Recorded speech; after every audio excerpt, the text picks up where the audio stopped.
Bienvenidos todos ustedes. Y esas palabras están resonando dentro de mí, esta última canción tan preciosa.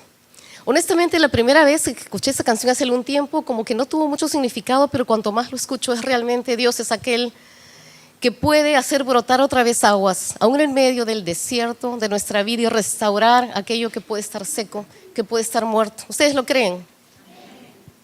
El día de hoy vamos a hablar acerca de la hermosura de su restauración.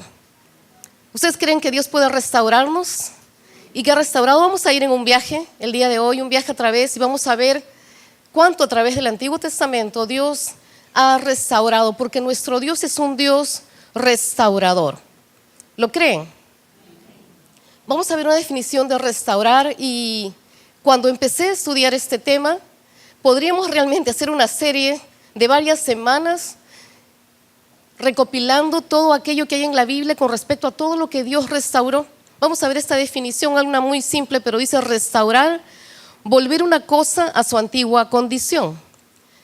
Y también dice acción de volver a poner en el estado que antes tenía. Y esta definición sí se refiere con respecto, si nos imaginemos algo que es restaurar una cosa, un objeto. Y sabemos que hay restauradores de arte, tanto de pinturas como restauradores. O vemos, por ejemplo, gente que está trabajando con restos arqueológicos y van encontrando rastros de piezas de cerámica y tratan de restaurarlas. Son restauradores, pero la definición de lo que Dios es como restaurador de nuestras vidas va mucho más allá de lo que esta definición puede decir. No somos una cosa, somos un objeto tan valioso que nos hizo a su imagen y semejanza. Amén. Vamos a ver, como les dije, vamos a ver un viaje, vamos a ver algunas escrituras en la Biblia. Vamos a ir a Job y vamos a ver que sabemos lo que sucedió en su vida. No sé si hay alguien nuevo que no conoce, pero hay un mal entendimiento tristemente en el cuerpo de Cristo, y la frase que se dice y se repite: Dios dio, Dios quitó, sea el nombre de Dios bendito. Porque ¿cómo puede ser Dios, el nombre de Dios bendito, si te dio y te la quita y el diablo te hace una jorobita? ¿Escucharon eso cuando eran niños o no? Bueno, no pueden creer semejante cosas, porque Dios es un dador, no es uno que quita. Toda la desgracia que vino a la vida de Job se la trajo el diablo. Todo. Y luego sus amigos muy bien intencionados vinieron, dizque a ayudarlo, y con su buena intención, en vez de ayudarlo, lo que hacían era condenar a Job y hacerlo sentir peor, que no solamente había sufrido la destrucción de todos sus bienes, sus ganados, todos sus hijos, y aún su piel estaba cubierta de una enfermedad, una sarna, una enfermedad de la piel que era terrible, pero ellos tenían buena intención. Y hay una frase que yo repito muchas veces: las buenas intenciones no reemplazan la voluntad de Dios. Por eso tenemos que tener cuidado aún cuando vamos a dar un consejo. Oremos primero, porque con nuestra mejor intención podemos desviar a las personas, y eso es lo que ellos estaban haciendo, porque en vez de centrar sus ojos en el Dios de amor, realmente Él estaba apartado en ese sentido en su momento, pero Él volvió, ¿no?, a realmente entender quién era Dios, a ver a Dios como Dios, y Dios pudo en ese momento, cuando puso sus ojos en Dios, Dios pudo restaurar en él lo que el diablo había robado y quitado. Vamos a leerlo, dice: entonces ora a Dios, y en su bondad, o sea, está hablando de Job, en su bondad, no en su maldad, le deja ver su rostro, le devuelve la alegría. ¿Ustedes creen que pueda haber alegría solamente en la pérdida de tus bienes, pero en la pérdida de todos sus hijos? Y como para coronar, como la cereza del pastel, encima en esa condición su esposa le decía: maldice a Dios y muérete. ¿Para qué quieres al diablo a tu lado si ya tienes a la esposa así que te dice esas cosas? Pero realmente él pudo entender cuál era el origen. No era Dios. Dejó de quejarse contra Dios, de lamentarse. Pudo fijar sus ojos en Dios, agradecerle por qué le había hecho, y Dios entonces en su bondad le deja ver su rostro, le devuelve la alegría y lo restaura a su estado anterior, de gozo, de bendición. Y sabemos que Dios le dio 7 hijos. Los hijos, dice, las hijas que él tenía eran las más hermosas en la tierra, y le restauró. Si le dio las hijas, pues los bienes para Dios no son de tanto valor como las personas, pero pudo restaurarlo. Y vamos a ver también, a lo largo del Antiguo Testamento, vemos tantas veces el pueblo de Israel se desviaba, volvía a la idolatría, era desobediente, y como consecuencia de su actitud, de su desobediencia, venían maldiciones sobre ellos, eran llevados cautivos, una serie de sufrimientos una y otra vez.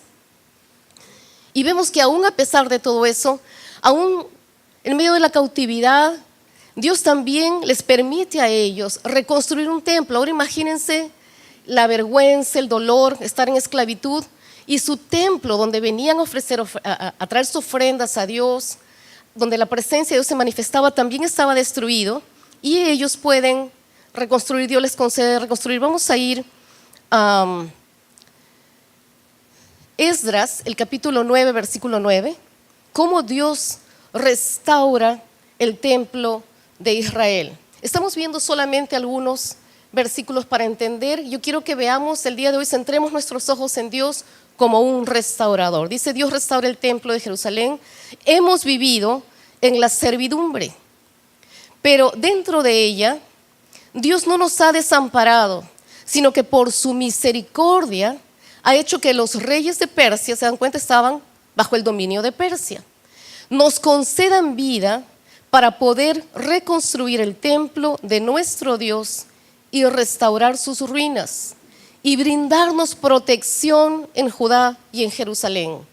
Aquí está reconociendo que a pesar de todo, a pesar de estar en la esclavitud, en el oprobio, bajo el dominio de un pueblo pagano, idólatra, les había permitido conservar sus vidas para poder ver su templo reconstruido y volver a venir a adorar a su Dios y volver a hacer sacrificios a su Dios. Y podemos ver también, asemejarlo a nuestras vidas, que a pesar de aún cuando estábamos en el mundo, a pesar de todo, y aún tal vez a veces como creyentes que nos apartamos, pero la misericordia de Dios no se aparta. Acá habla de la misericordia de Dios, que por su misericordia Dios permitió que ellos pudieran ver. Y el día de hoy, ¿qué cosa es el templo? El templo es nuestro cuerpo, el templo somos nosotros, donde mora el Espíritu, nuestro Espíritu y el Espíritu de Dios también. Y es el deseo de Dios también restaurarlos. Y a veces, hermanos, a veces somos muy duros con nosotros mismos cuando fallamos, a veces también con otros, pero debemos ver a Dios como un restaurador y no como un condenador. Su deseo es restaurar las vidas, es levantarlas. Imagínense, ellos no era la primera vez que se rebelaban contra Dios, pero Dios les concede restaurar su templo. Un templo hermoso. ¿Y saben qué? Era un templo que Dios sabía que iba a ser temporal, porque siglos más tarde ese templo es destruido. Sin embargo, Dios les permite restaurarlo. Y este cuerpo también es temporal, pero Dios también tiene valor este cuerpo, pero no solamente eso como cuerpo, como un cuerpo físico. Tenemos que entender, yo creo que nos falta un poco a todos mayor revelación de que Dios ha querido su templo, que le dio tanto valor siglos atrás y que lo adornaban tanto con oro y le ponían tantos adornos, con tanta exquisitez y daba detalles. Él ha dicho: no, pero ahora ustedes serán mi templo y mi espíritu morará en ustedes. Si ese templo valía tanto, ¿cuánto valor tenemos nosotros? Quiero que vayamos a otro pasaje y recordamos la vida de Nehemías. El libro de Nehemías es uno de los líderes que yo más admiro, uno de los grandes hombres en la historia, en la Biblia, que admiro. ¿Por qué tremendo líder es él? ¿Cuál era la situación? Aún no he puesto bueno, vamos a ponerlo ahí para que vayan viendo. Nehemías capítulo 6, versículo 9. ¿Cuál era la situación aquí? Nuevamente ellos en esclavitud, gran parte del pueblo había sido llevado cautivo, y lo que vemos es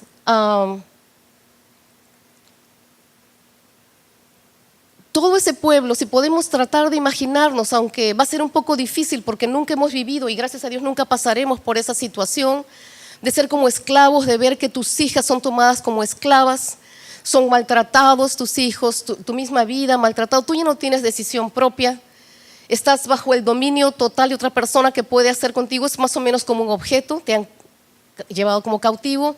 Y algo interesante es que si eres esclavo, tus hijos van a nacer esclavos, y esto no era un corto tiempo, eran tantos años. Y lo que sucede aquí, estamos viendo, es que a lo largo del tiempo viene entonces, y siempre llega el clamor de Dios o el clamor del pueblo a los oídos de Dios, y él levanta un líder que es Nehemías. Y él propone en su corazón, habla con el rey porque él tenía el favor del rey, de un rey pagano y un rey impío, y se le concede no solamente poder ir a reconstruirlo, era un lugar muy distante, no era como que me voy de aquí a Miraflores y regreso, y tenía que tomar mucho tiempo. Y no solamente eso, el rey le da salvoconductos para que él pueda pasar por territorio enemigo sin que lo maten, saber que tenía una autorización del rey, pero además el rey le da materiales para poder reconstruir las puertas. Ahora imagínense, no estas puertas nos parecen grandes, unas puertas enormes de unas murallas que habían sido derribadas. Ahora imagínense la condición de ese pueblo, habían quedado unos pocos en ese pueblo con esos muros destruidos, que estaban sufriendo de la vergüenza, que estaban pasando tanto. Y empieza entonces, viene Nehemías, y después de todo, imagínense de años de vivir en esa condición, de años de vivir todo lo que salía de sus pequeñas casas, tal vez también a medio de construir, y veían los restos de muros quemados, la destrucción a su alrededor. ¿Cómo estaba ese pueblo? Desalentado, desanimado, sin propósito, sin visión. Y sin embargo, en medio de todo eso, llega Nehemías y les propone reconstruir los muros.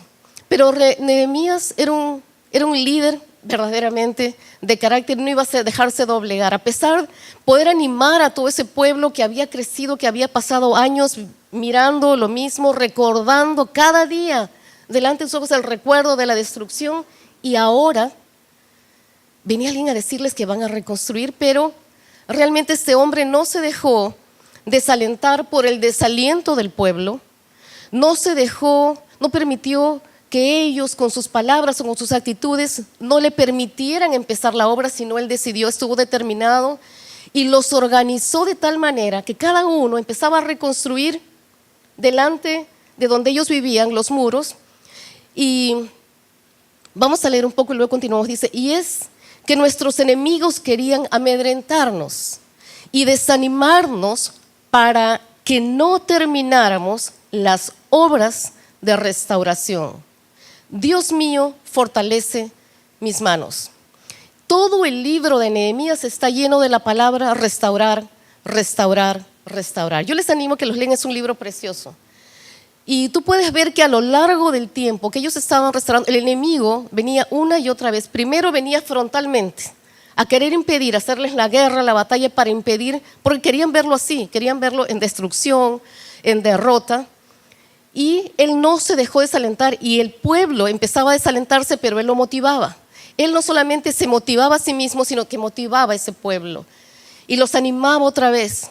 Entonces el enemigo cambiaba de estrategia. Esta vez iba a tratar de persuadirlo a que dejara de construir los muros. Y tampoco permitió Nehemías, fue un hombre muy sabio, él confiaba en su Dios y él sabía aquello que Dios había puesto en su corazón por hacer, y él no iba a permitir que nadie lo disuadiera de hacerlo. Y no permitió que el enemigo viniera a disuadirlo. Y nuevamente el enemigo cambia de táctica, y esta vez viene disfrazado, tratando de aparentarse uno de ellos, pero él, conociendo a su Dios, sabiendo cómo obra Dios, no se dejó engañar por el enemigo y no permitió que el enemigo lo engañara para cambiar sus ojos del lugar y poder mirar a otro lugar y no reconstruir los muros, que era lo que Dios le había dicho que hiciera. Y aquí también podemos ver nuestra vida, hermanos. Cuando Dios quiere hacer una obra en ti, y Él siempre quiere restaurarnos y levantarnos, porque a lo largo de nuestra vida, no solamente nuestra vida antes de Jesús, sino también como nuestra vida cristiana, no somos inmediatamente perfectos, porque estamos trabajando con el alma. Y es un proceso que dura nuestra vida en esta tierra. Y la palabra va haciendo su obra, y Dios nos va enseñando y nos va mejorando a medida que permitimos también que su palabra nos transforme, que su espíritu, su presencia nos cambie. La palabra dice que somos transformados de gloria en gloria en su presencia. No es inmediatamente, todos quisiéramos cambiar inmediatamente, nacemos de nuevo y ya, todo cambió, no fallo, no me equivoco, no cometo errores, no ofendo a nadie, voluntario, involuntariamente, sería maravilloso. Pero entonces otra vez, como le dije hace un momento, a veces nos condenamos o condenamos a otros y pensamos que ya no hay más oportunidad, porque ya fallamos. Y vemos aquí una vez más Dios tratando con ese pueblo, dándoles otra oportunidad. Y como les digo, estoy tomando solo unos cuantos ejemplos, porque podíamos tomar cuantos de la palabra para ver cuántas veces se rebeló ese pueblo, cuántas veces fallamos. 7 veces cae el justo y se vuelve a levantar. Y de repente le dice, bueno, ya que ya fallé 6, estoy en la última, así como el gato se me muere en las 7 y me dio mi oportunidad. No, hermanos, Dios es un Dios de una oportunidad y de otro es un restaurador de vidas. Y esto aquí vemos que va a venir el diablo a tratar de desanimarte. Dios puso algo en tu corazón, identifica como Nehemías de dónde viene ese pensamiento, de dónde viene esa palabra, de dónde viene el desaliento, de dónde viene que ya no tienes ganas de seguir adelante, de dónde viene el desánimo, de dónde viene la condenación. Identifícalo, siempre es la misma fuente. ¿Recuerdan todo lo que sucedió con Job? Toda la desgracia era la misma fuente. Era el enemigo de él, el enemigo nuestro, el enemigo de Dios, Satanás. Y entonces dijo, ¿para qué te desanima? Para que Dios no pueda terminar en ti su obra. Pero mira la oración de él, dice, Dios mío, fortalece mis manos. Y hay momentos en que necesitamos venir a Dios y decirle, Señor, fortaléceme, porque siento que mis fuerzas ya no dan más. Siento que no tengo más fuerzas para continuar, pero tú, Señor, fortaléceme. Tú dame fuerzas para continuar. Vamos a ver también, Dios también tiene palabra a futuro que va a restaurar todas las cosas. Y ahora podemos pensar por qué Dios quiere restaurar cosas. Las cosas también son temporales, pero si Dios le da valor a las cosas, ¿cuánto más valor? Y eso es algo que quiero que nos vayamos con esto. Si Dios restauró las cosas, no solamente la vida y las vidas de los hijos de Job, restauró también sus bienes, restauró un templo que también iba a ser temporal y Dios lo sabía, restauró unos muros que también eran temporales. ¿Por qué Dios va a restaurar también cosas? Y vamos a ir a Hechos, el capítulo 3, el versículo 21, donde habla un poco de restauración de todas las cosas y dice, es necesario que el cielo reciba a Jesús hasta el momento en que todas las cosas sean restauradas. Si nos detenemos aquí un momento y luego continuamos leyendo, podemos ver que esto ya se cumplió. Todas las cosas ya fueron restauradas.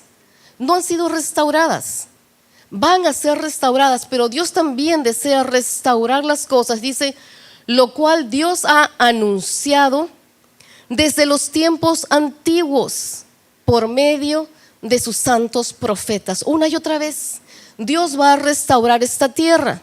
Cuando venga el Señor a reinar y va a reinar por 1000 años, van a restaurar el desorden, el caos que hay ahora. No va a haber más maldad, recién va a haber verdadera paz, porque el príncipe de paz estará reinando sobre la tierra y habrá entonces verdadera justicia, arreglará las cosas.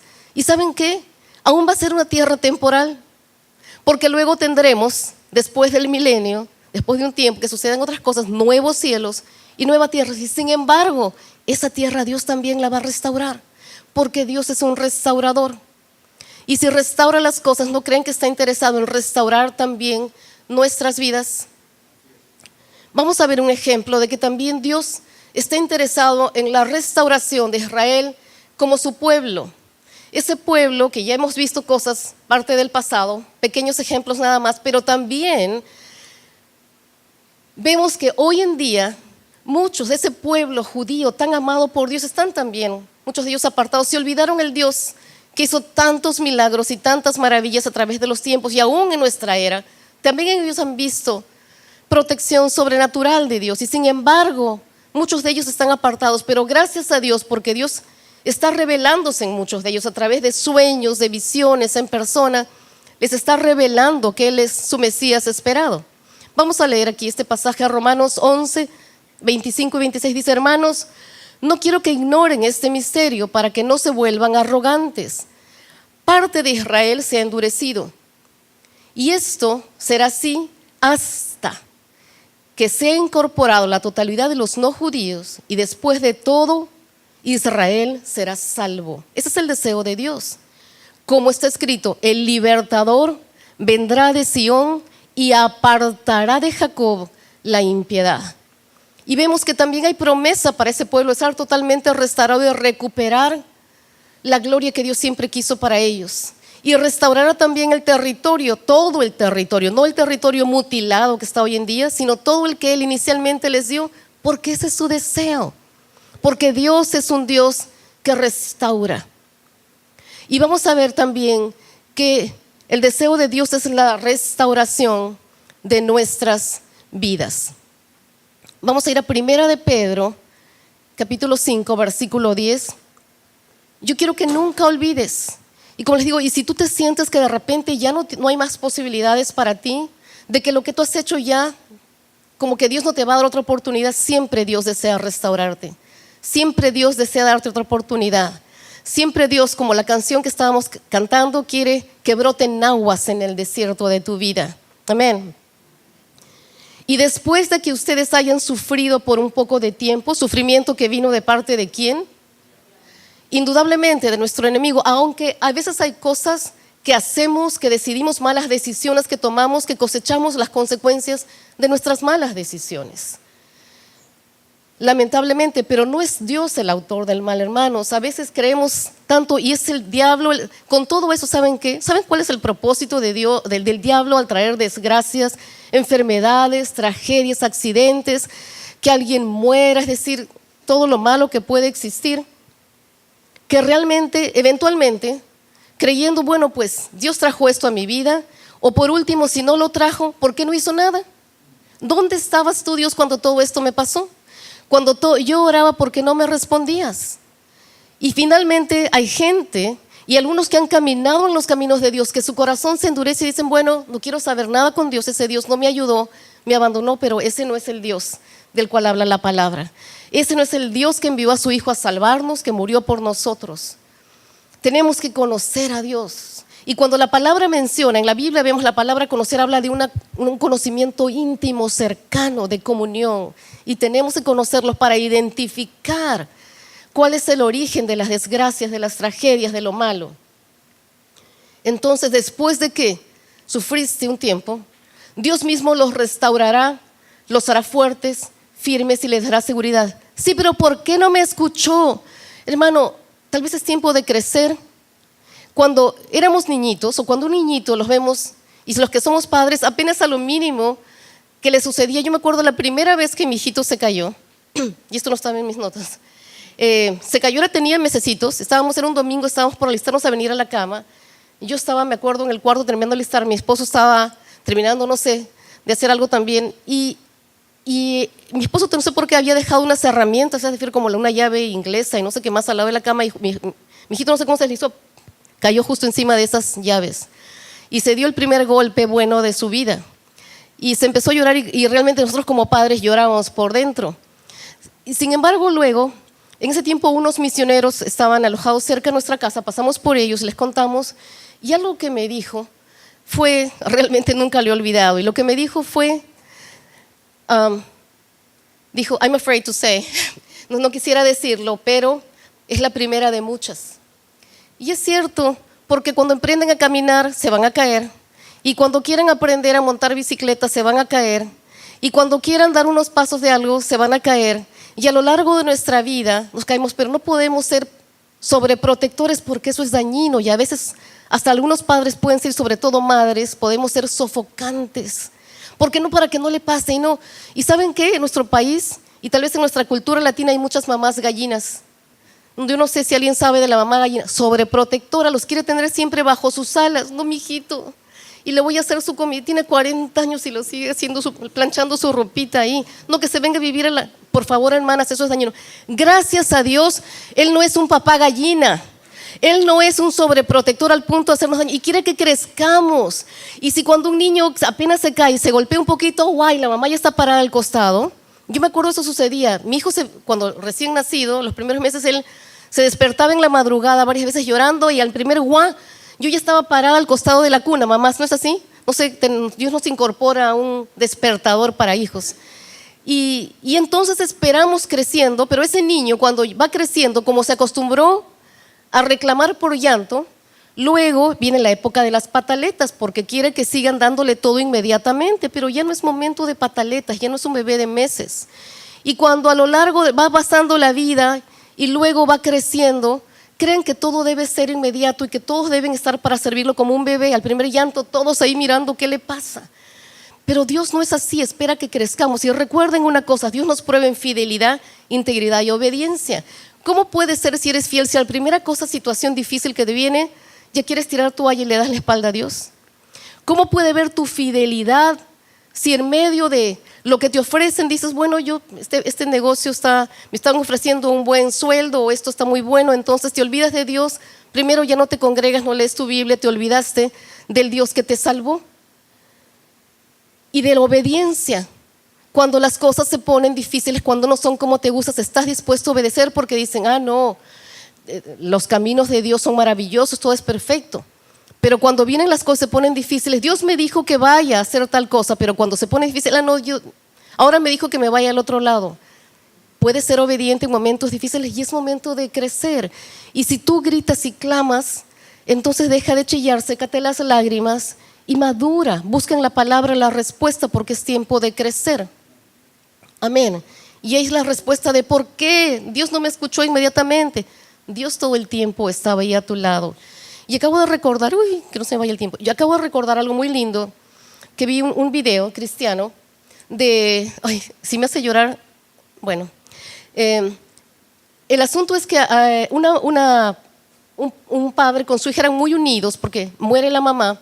La relación de ellos se desarrolla muy estrecha, muy, muy íntima y a lo largo del tiempo la chica va perdiendo la vista al punto de que eventualmente se queda ciega. Y entonces ellos siempre salían, caminaban, corrían, hacían todo juntos. Pero de repente después de ese diagnóstico, un día ella se despierta y empieza a llamar a su papá y el papá no responde. Y empieza a buscarlo, el papá no estaba y no estuvo. Y pasaron los días y el papá no estaba a su lado y ella, la frustración, el dolor, es como que, ¿por qué cuando más te necesité no estabas a mi lado? Y ella salía a correr y tiene que aprender a hacer otra vez las cosas y aprender a escoger su ropa al tacto, en su piel, con sus manos y aprender a identificar las cosas y aprender nuevamente a reiniciar su vida sin que su papá le hiciera las cosas por ella. Y un día decide poco a poco empezar otra vez a correr, al comienzo caía hasta que está corriendo, llega un punto en que iba a llegar a una parte donde era como un precipicio y cuando está a punto de caerse un brazo la jala y era su papá. Y aquí es cuando no me debo poner a llorar. Y el asunto es que su papá la abraza y le dije, siempre estuve aquí. Nunca la dejó, quería que ella aprendiera a valerse por ella misma. ¿Saben que así es nuestro papá? Y yo sé que hoy día es el día de la mamá, pero ya les voy a decir. Y cuando pensamos que nos abandonó, tienes que entender que es tiempo de crecer. Si Él ha dicho, nunca te voy a dejar y nunca te voy a abandonar, es imposible que Él mienta. No lo va a hacer, está ahí a tu lado, pero es tiempo de crecer. Amén. Ahora quiero contarles algo muy lindo que encontré en un devocional y luego empecé a investigar sobre esto. Yo no sé si ustedes alguna vez han escuchado, ahora hemos estado hablando bastante, un poco del Medio Oriente, de Israel, ahora vamos a irnos al Lejano Oriente. ¿Les gusta? Vamos a irnos a Japón. Y en nuestro viaje a Japón voy a contarles un poco acerca de una técnica que encontré muy linda que se llama la técnica del kintsugi. Yo no sé japonés, pero... Y esto consiste en encontrar lo bello de las cicatrices de la vida. ¿Cómo? Las cicatrices no son bellas porque hoy en día la gente quiere hasta borrárselas, si quedaron feas con láser ahora pueden borrar cicatrices. Pero sin embargo, aquí dentro de esta cultura que valoran tanto, les voy a poner algo, una vasija ahí. ¿Ven esa vasija? Esa vasija es una vasija que está restaurada, pero no como piensan. Yo les voy a contar la historia detrás de esta vasija. Cuenta la historia que Shogun Yoshimasa, emperador de Japón en el siglo XIV, envió a China sus tazones de té favoritos que estaban rotos para reparar, pero el resultado no le gustó, no quedaron como él quería, no son estos por si acaso. Y tras mucho buscar, fueron unos artesanos japoneses los que le presentaron tazas reparadas como estas, con rajaduras a la vista. Ahora, su pensamiento era otro. Su pensamiento no era vamos a dejarlas para que parezca que no se rompieron, sino vamos a resaltar la rajadura, pero vamos a hermosearlas y vamos a añadirles valor. Y ellos lo que hacían era una mezcla de resina, y a la resina le echaban oro en polvo, en otros casos platino o plata, y entonces esa porcelana tan fina del que eran las vasijas, ahora tenía un valor añadido, ahora tenía y estaba a la vista. Y ahora, pero yo quiero que escuchen esto porque quiero que vean lo que hay detrás de esta cultura que es tan rescatable. Dice, ellos con este resultado inventaron una manera de hacer arte que muchos años después se convirtió en una forma de ver la vida. Esta técnica centenaria japonesa se basa en reparar objetos rotos y llenarlos, como les dije, con oro u otros materiales preciosos. Pero también consiste en encontrar lo bello en las cicatrices de la vida. Eso ya se los dije, pero quería recordárselo. Si bien dice involucra cosas materiales, para muchos es una filosofía. Pensar que frente a los contratiempos o errores hay que saber recuperarse y sobrellevar eso que se dañó. Y yo quiero que vean otra vasija. Esta quedó hecha trizas.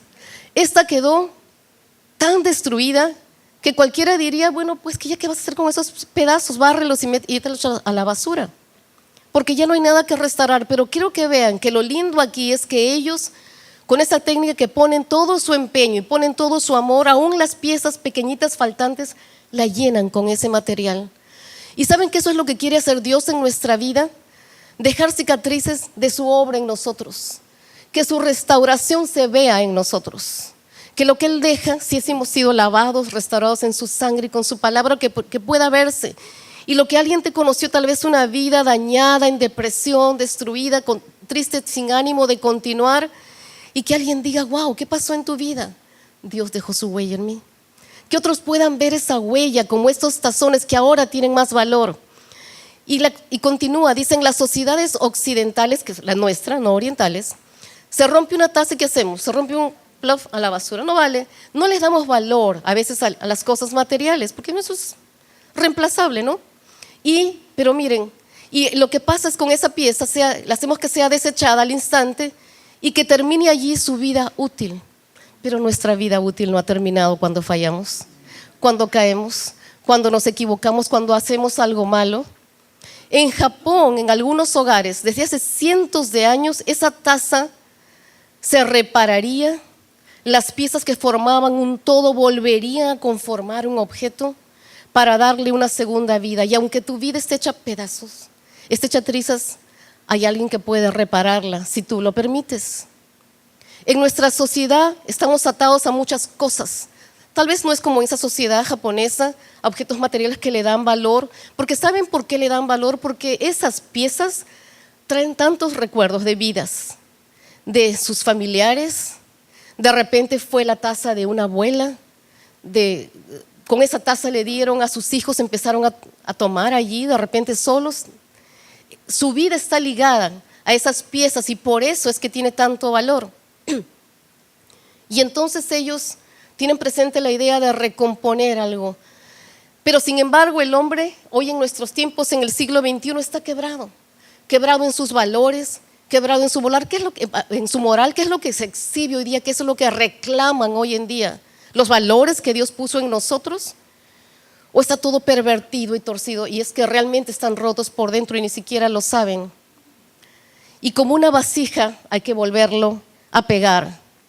Y consideramos que siempre el hombre, el ser humano puede recomponerse, puede restaurarse y volverse a traer a la unidad.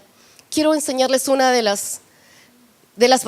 bueno, esto no es una vasija, de los gráficos que encontré, las figuras, esto representa un corazón y verdaderamente es parte de ese arte de ellos, que también tomaron el cuidado de restaurar. ¿Se dan cuenta que este ha sido con más cuidado? Es más fina la pieza, como que trae mucho más cuidado, como que si estuvieran tratando, como si un cirujano estuviera trabajando en ese corazón. Lo reconstruyeron. Y también para estos japoneses está la idea de que todos los seres vivos y los objetos merecen respeto. ¿Cuánto más para Dios una vida humana? ¿Ustedes creen que Dios no nos respeta como seres humanos? Él no pasa por encima de nosotros, no nos pisotea cuando fallamos, cuando caemos. Y tienen también, ¿saben qué? ¿Por qué? Dicen que tienen agradecimiento por los objetos porque han prestado un servicio. Nuestro Dios no es un Dios ingrato y nos llama también a ser agradecidos, ¿no es así? Entonces tenemos que aprender a dar valor a la vida y saber que hay una restauración. A la vez, dice, con esto se deja evidencia de una historia a través de las huellas de las rajaduras y de las roturas. Algo sucedió.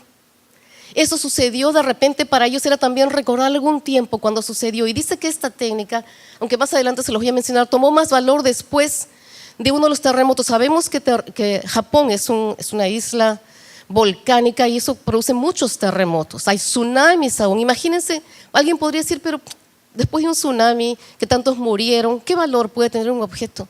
Es parte de restaurar sus vidas, porque ellos ponen amor en eso y paciencia. Dice que el kintsugi puede considerarse como una terapia para el solaz de la mente, pero también para curar las heridas del corazón y del alma. Y ponen por eso tanto cuidado, están restaurando sus vidas. Y eso es lo que Dios quiere hacer. Pero hermanos, cuando Dios quiere hacer su obra de restauración, no seamos como aquellos que están ahogándose y no permiten que nadie venga porque empiezan a dar manotazos que tiene que emplear el salvavidas, una técnica, sabe cómo inmovilizarlo para poder sacarlo y no ahogarse los dos.